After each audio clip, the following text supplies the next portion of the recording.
सर्वेषां कृते नमो नमः। पश्यामः इदानीम् अस्माकं पाठः पंचमः पाठः सह एव परमाणुः। मागच्या लेक्चरमध्ये आपण प्रस्तावना पाहिली आणि आता आपण आपल्या पाठाला सुरुवात करूया। अर्णवः जपाकुसुमं गृहीत्वा प्रविशति। अर्णव जाईचं फूल घेऊन जपाकुसुमम जास्वंदीच्या फुलाला जपाकुसुमम म्हणतात। अर्णव जास्वंदीचं फूल घेऊन प्रवेश करतो। गृहीत्वा घेऊन। अर्णवः जपाकुसुमं गृहीत्वा प्रविशति। तस्य पिता विज्ञानस्य प्राध्यापकः। त्याचे वडील विज्ञानाचे प्राध्यापक आहेत। सह पुस्तक पठने मग्नः। ते पुस्तक वाचण्यामध्ये मग्न आहेत। तस्य पार्श्वे उत्पेटिकायां सूक्ष्मेशिका वर्तते। त्याच्या पाठीमागं टेबलावर सूक्ष्मदर्शिका असते। त्याला तुम्ही काय म्हणता इंग्लिशमध्ये? हे सूक्ष्मदर्शिका हे जे म्हणतात संस्कृतमध्ये आणि मराठीमध्ये, तर त्याला मला तो शब्दच आठवेना झालाय। सूक्ष्मदर्शिका ज्याच्यामध्ये आपण सगळे अगदी कांद्याच्या पेशी बघू शकतो। कोणत्याही अगदी ज्याला आपण पातळ असणारे किंवा कुठल्याही पदार्थाचे सूक्ष्म पेशी याच्यामधून बघू शकतो। जे आपल्या डोळ्यांना दिसत नाहीत त्याला आपण याच्यातून बघू शकतो। तर मराठीमध्ये आपण याला सूक्ष्मदर्शिका म्हणतो। इंग्रजी शब्द त्याचा मला आठवेना, तुम्ही मला सांगा पाहिजे तर। बघा आता अर्णव काय म्हणतोय वडिलांना? अर्णव पितः अस्माकं उद्यानात जपाकुसुमं आनीतं मया। कर्मणीची वाक्यरचना आहे बघा याच्यामध्ये जास्त। तुम्हाला ते कर्मणीतून कर्तरी करा आणि कर्तरीतून कर्मणी करा यासाठी ती आवश्यक असते। त्यामुळे ह्या वाक्यरचनेवर पण लक्ष द्यायचं, म्हणजे बराचसा त्याचा कर्तरी कर्मणीचा अभ्यास यातच होऊन जातो। तो काय म्हणतोय? बाबा, आपल्या उद्यानातून मी जास्वंदीचं फूल आणलेलं आहे। आता जपाकुसुमम हे जे कर्म आहे तर ते नपुंसकलिंग आहे। आनीतं मया। अस्माकं उद्यानात म्हणजे कर्तरीमध्ये पण तसंच राहतं। अस्माकं उद्यानात आपल्या बागेतून जपाकुसुमम आनीतं मया किंवा मया जपाकुसुमम आनीतं, मी जाईचं फूल आणलं आहे। बघा ही वाक्यरचना कर्मणीची आहे। मी काय आता सांगत बसणार नाही, नाहीतर इथं आणखीन मला 2-3 लेक्चर या धड्यावरच घ्यावे लागतील। आपण सुरुवातीलाच मी तुमचं कर्तरी कर्मणी घेतलेलं आहे आणि पाठ संपल्यानंतर सुद्धा याच्यातल्या ह्या कर्तरी कर्मणीच्या वाक्यावर आपण विचार करू। फक्त पाठ बघत असताना याच्यामध्ये पुष्कळ वाक्यरचना कर्मणीची आलेली आहे हे मी तुम्हाला आवर्जून सांगते, म्हणजे तुम्ही वाचताना, शिकताना आणि बघताना याच्याकडे लक्ष द्याल। बघा कियंतः सूक्ष्माः तस्य परागकणाः। तो काय म्हणतोय की त्याचे परागकण किती सूक्ष्म आहेत। त्यानं बागेतून एक जास्वंदीचं फूल आणलंय आणि ते दाखवत वडिलांना म्हणतोय, त्याच्यावर एक तुरा असतो की नाही जास्वंदीच्या फुलाला, आणि त्याच्यावर बघा किती छोटे छोटे परागकण दिसत असतात। तर ते दाखवून तो वडिलांना म्हणतो, अहो किती सूक्ष्म याचे परागकण आहेत। तर वडील म्हणतायत पिता, सूक्ष्मे क्षिकया पश्य तेषां कणानां रचनां अपि द्रष्टुं शक्नोसि। सूक्ष्मदर्शिकेतून पहा, त्या कणांची रचना सुद्धा तू पाहू शकशील। तर तो म्हणतोय की हे परागकण किती सूक्ष्म आहेत।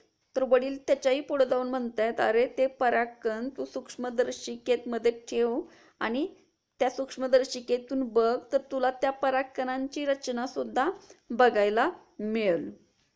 अर्णवः तथा करोति. अर्णव तसेच करतो. पिता किम दृष्टम त्वया. ही सुद्धा कर्मणीची रचना आहे बघा. किम दृष्टम त्वया, तू काय पाहिलेस.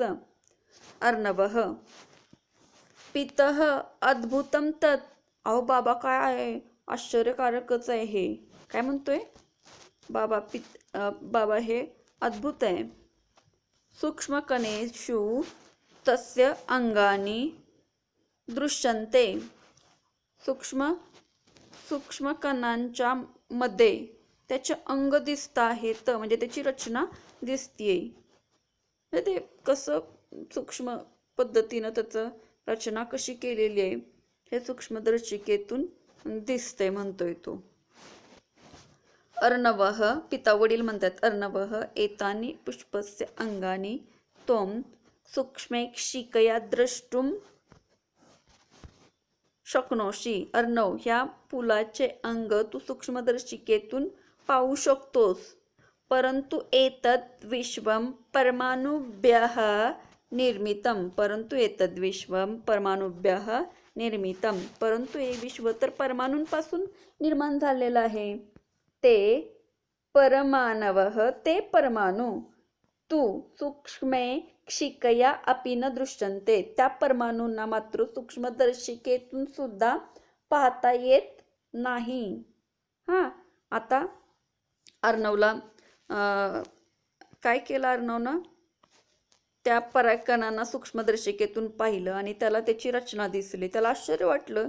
तो म्हणतो अहो या सूक्ष्मकणाची रचना सुद्धा या सूक्ष्मदर्शिकेतून पाहता येते. पण वडील म्हणतायत किती अद्भुत आहे. त्याला आश्चर्य वाटलं आणि मजा आली त्याला. तो वडिलांना सांगतो किती आश्चर्यकारक आहे, किती अद्भुत आहे, खरंच काय ग्रेट आहे हे सगळं. की सूक्ष्मदर्शिकेतून त्या सूक्ष्मकणांचे रचना अंग सुद्धा सगळे दिसत आहेत, अवयव सुद्धा सगळे त्यांचे दिसत आहेत. तर वडील म्हणतायत की अर्णव, अरे तू या फुलांच्या या परागकणाचे अंग सूक्ष्मदर्शिकेतून पाहतोयस. कणांचे त्याची रचना तुला सूक्ष्मदर्शिकेतून पाहायला मिळते. परंतु आपल्या अवतीभोवती पसरले हे जे विश्व आहे ते परमाणूतून निर्माण झालेलं आहे. आणि ते परमाणू असे आहेत की त्या परमाणूंना तू सूक्ष्मदर्शिकेतून सुद्धा पाहू शकत नाहीस. तर अर्णव प्रश्न विचारतोय बघा. परमाणु नाम किम. परमाणू म्हणजे काय. त्याच्यासमोर त्याच्याकडं कानावर पहिल्यांदाच हा शब्द पडलेला आहे. मग तो विचारतोय काय परमाणू म्हणजे काय. तर वडील म्हणतायत, पिता म्हणतात अस्तु कथयामी. ठीक आहे सांगतो. मुष्टिमात्रान तंडुलान महानसतः आनय. मुठभर तांदूळ स्वयंपाकघरातून आण. अर्णवः तथा इति उक्त्वा पाकगृहात तंडुलान आनयती. ठीक आहे असं म्हणून अर्णव स्वयंपाकघरातून तांदूळ आणतो. स्वीकरोतु भवान. हे घ्या असं म्हणतोय तो पिता. अधुना इमं तंडुलम विभज. त्याला एक तांदूळ दिलं आणि म्हटले की आता हे तांदूळाचे भाग कर. तुकडे कर म्हणतायत ते त्याचे. अर्णवः तात कियान लघुः अस्ति एषः. त्यानं तुकडे केल्यानंतर तो म्हणतो किती छोटे आहेत हे. पश्यतु एतस्य भागद्वयं यथा कथमपि कृतं मया. याचे दोन भाग म्हणतोय बघा की याचे दोन भाग मी कसे कसे केले. पिता म्हणतायत, वडील म्हणतायत पिता इतोपि लघुतरम भागम कर्तुम शक्यते वा. यापेक्षा छोटा भाग तू करू शकतोयस का. त्यानं काही तांदूळ तुकडे केले, त्याचे छोटे छोटे भाग केले. आणि म्हणतो किती छोटे आहेत बघा की हे कसे कसे याचे मी भाग केलेले आहेत. अर्णव म्हणतोय आता की यदि क्रियते तैरी चूर्णम भवेत तस्य. जर मी करायला गेलो तर त्याचं पीठच होईल. याच्यापेक्षा छोटे भाग जर मी करायला गेलो तर त्याचं पीठच होईल. तर वडील म्हणतात पिता सम्यक उक्तम त्वया. तू बरोबर बोललास. यत्र एतत् विभाजनम समाप्यते. जिथं याचं विभाजन संपतं. यस्मात् सूक्ष्मतरम भागम प्राप्तुम न शक्यते. ज्याच्यापेक्षा सूक्ष्म असा भाग प्राप्त करू शकत नाही, आपण प्राप्त करू शकत नाही. सह एव परमः अणुः, तोच परम अणु आहे. अर्णवः, अर्णव म्हणतोय आता. द्रव्यस्य अंतिमः घटकः मूलं तत्त्वं च परमाणुः. द्रव्याचा अंतिम घटक, मूल आणि तत्व म्हणजे परमाणू. सत्यम खलू, हे खरं आहे काय? काय म्हणतोय? म्हणजे द्रव्याचा, ज्याच्यापासून आपण पदार्थ बनवतो, त्या द्रव्याचा शेवटचा घटक, अगदी मूल तत्व म्हणजे परमाणू, हे सत्य आहे काय? तर वडील म्हणतात, पिता म्हणतात सत्यम, हे सत्य आहे, सत्य. अयम खलू कनाद महर्षे, हे सिद्धांत, हा खरोखर कनाद महर्षींचा सिद्धांत आहे. अपि जानासी, अजूनही माहिती आहे का तुला? परमाणुः द्रव्यस्य मूल कारणम इति. आणखीन तुला माहिती आहे का, परमाणू द्रव्याचं मूल कारण आहे. म्हणजे कोणत्याही पदार्थाचं निर्मितीचं मूळ कारण, त्यातून तो पदार्थ बनलेला आहे. इति तेन महर्षीना प्रतिपादितम. परमाणू हे द्रव्याचं मूल कारण आहे असं त्या महर्षींनी प्रतिपादित केलं. तदपि प्रायः ख्रिस्तपूर्वम 5वे-6वे वा शतके, ते सुद्धा इसवी सनापूर्वी 5व्या-6व्या शतकामध्ये त्यांनी परमाणू हा द्रव्याचा मूल घटक आहे, मूलतत्व आहे, असा सिद्धांत प्रस्थापित केलेला आहे. म्हणजे इसवी सन पूर्व 5व्या-6व्या शतकात, म्हणजे खूपच जुन्या कालावधीमध्ये, एवढ्या जुन्या कालावधीमध्ये एवढी मोठी गोष्ट त्यांनी प्रस्थापित केली, ज्याला आज आपण ॲटम म्हणून आधुनिक वैज्ञानिक सांगतायत की हे द्रव्याचं मूल कारण आहे, आत्ता सांगतायत ते. आणि हेच महर्षी कनादांनी इसवी सन पूर्वी 5व्या-6व्या शतकामध्ये सांगितलेलं आहे, असं हे वडील सांगतायत त्याला. अर्णवः तात महर्षीना कनादेन किम उक्तम परमाणुविषये. हे बाबा महर्षी कनादांनी परमाणुविषयी काय म्हटलेलं आहे? वयं तु केवलं तस्य महाभागस्य नामधेयम एव जानीमः. आम्ही तर केवळ त्या महोदयांचं किंवा महाभागांचं नावच जाणतो. आम्हाला फक्त कनाद असे मोठे वैज्ञानिक होऊन गेले, मोठे शास्त्रज्ञ होते. त्यांनी सिद्धांत, तो परमाणूचा सिद्धांत प्रस्थापित केला वगैरे वगैरे, एवढं फक्त त्यांचं कनादांचं आम्हाला नावच माहीत आहे. पण त्यांनी परमाणूविषयी काय म्हटलेलं आहे हे मात्र आम्हाला माहीत नाही. पिता म्हणतात, कनाद मुनींना प्रतिपादितम, कनाद मुनींनी प्रतिपादित केलं की परमाणुः अतींद्रियः सूक्ष्मः निरवयवः नित्यः च, नित्यः स्वयं व्यावर्तकः च. काय म्हणतायत ते? की परमाणू अतींद्रिय आहे, म्हणजे इंद्रियांनी त्याला पाहता येत नाही, सूक्ष्म आहे, त्याला अवयव नसतात, निरअवयव आहे, त्याला कसलेही अवयव नसतात, आणि तो नित्य आहे. परमाणू कधी नष्ट होत नाहीत, परमाणू मात्र नित्य आहे. हे पृथ्वी किंवा हे विश्वच परमाणूंच्या पासून बनलेला आहे. तो स्वयं व्यावर्तक आहे, स्वतःची व्यवस्था स्वतः करणारा आहे परमाणू. वैशेषिक सूत्रांनी इति स्वग्रंथे तेन परमाणुः व्याख्या कृता. वैशेषिक सूत्र या स्वतःच्या ग्रंथामध्ये त्यांनी परमाणूची व्याख्या केलेली आहे. का सा व्याख्या? अर्णव विचारतोय. अर्णव काय विचारतोय की ती व्याख्या काय बरे, का सा व्याख्या, काय बरं ती व्याख्या आहे? तर वडील सांगतायत, जाल सूर्य मरीचिस्तम यत् सूक्ष्मं दृश्यते रजः तस्य षष्ठतमो भागः परमाणुः स उच्यते. काय म्हणतायत की खिडकीतून येणाऱ्या सूर्याच्या प्रकाशामध्ये यत् सूक्ष्मं दृश्यते रजः, जो सूक्ष्म कण दिसतो, त्याचा 6वा भाग म्हणजे परमाणू असा म्हटलं जातो. बघा, खिडकीतून येणारा सूर्याच्या प्रकाशाचा जो झोत असतो बघा, तुम्ही जर कधी अगदी बारकाव्यानं त्याचं निरीक्षण केलेलं असेल तर त्या प्रकाशाच्या झोतामध्ये आपल्याला बारीक बारीक बारीक असे कण दिसत असतात. त्या प्रकाशाच्या आधारानं कधी कधी बघा घरात अशी लाईट नसते किंवा दुपारच्या वेळेला सुद्धा असा प्रकाश आलेला असतो आतमध्ये आणि आवर्जून आपल्याला तो प्रकाश जाणवत असतो.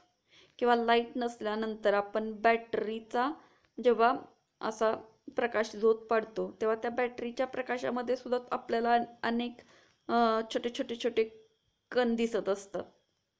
तर त्या खिडकीतून येणाऱ्या प्रकाशाच्या झोतामध्ये किंवा प्रकाश किरणांमध्ये जे छोटे छोटे सूक्ष्म कण दिसत असतात त्यातल्या एका सूक्ष्म कणाचा 6वा भाग, त्या सूक्ष्म कणाचे 1 2 3 4 असे भाग करत गेलो. एक भाग केला, पुन्हा त्याचा भाग केला, पुन्हा त्याचा भाग केला, असं करत करत त्याचा केलेला 6वा भाग म्हणजे परमाणू. अगदी शेवटच, त्याच्या पुढं काही भाग आपल्याला करताच येत नाही, असं त्याला परमाणू म्हटलं जातं. इतका तो सूक्ष्म असतो की त्याला आपण डोळ्यांनी आपल्या पाहू देखील शकत नाही.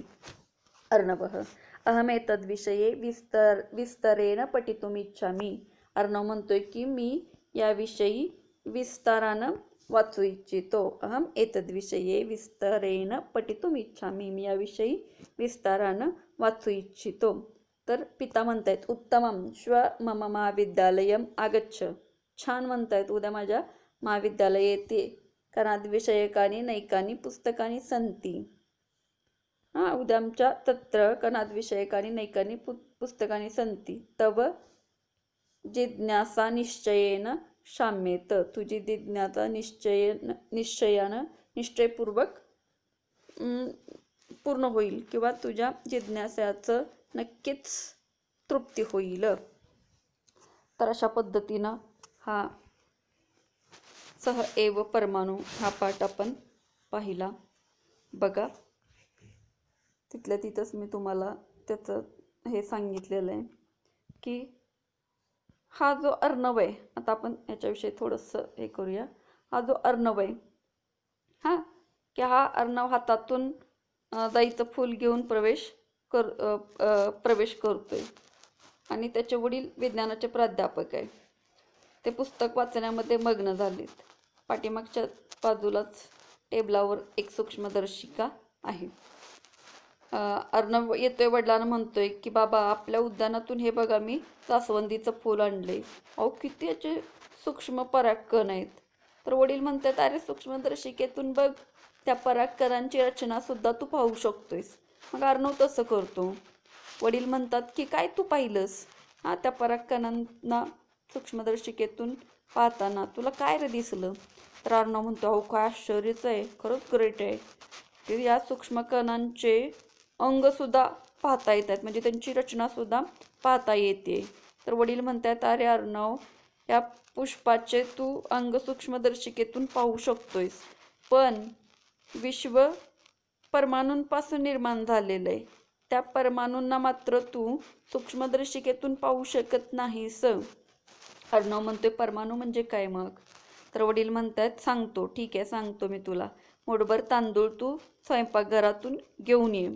मग अर्णव तसं करतो, तांदूळ आणतो आणि म्हणतो हे घ्या.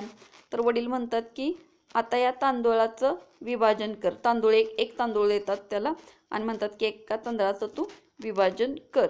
मग तो छोटे छोटे त्याचे कण केल्यानंतर म्हणतो अहो किती लहान कण आहे ते, किती छोटंसं आहे. पश्यतो एतस्य भागद्वयं यथा कथमपि कृतं मया. बघा की याचे 2 भाग मी कसे तरी केले. तर वडील म्हटले की याच्यापेक्षा तू लहान भाग करू शकतोयस का? तर अर्णव म्हणतोय की जर मी केलं तर त्याचं पीठच होईल.